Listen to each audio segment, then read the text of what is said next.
Hidden connector. The first step is to insert a connector screw into each of the hidden connectors. Now gently tap the hidden connectors into each specified part. Try to line up the flat edge of the hidden connector with the edge of the board.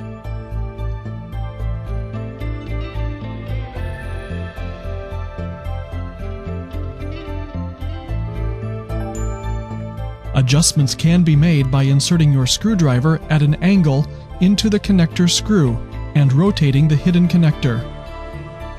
Next, line up the connector screw with the hole of the adjoining part. Attach the two parts by tightening the connector screw.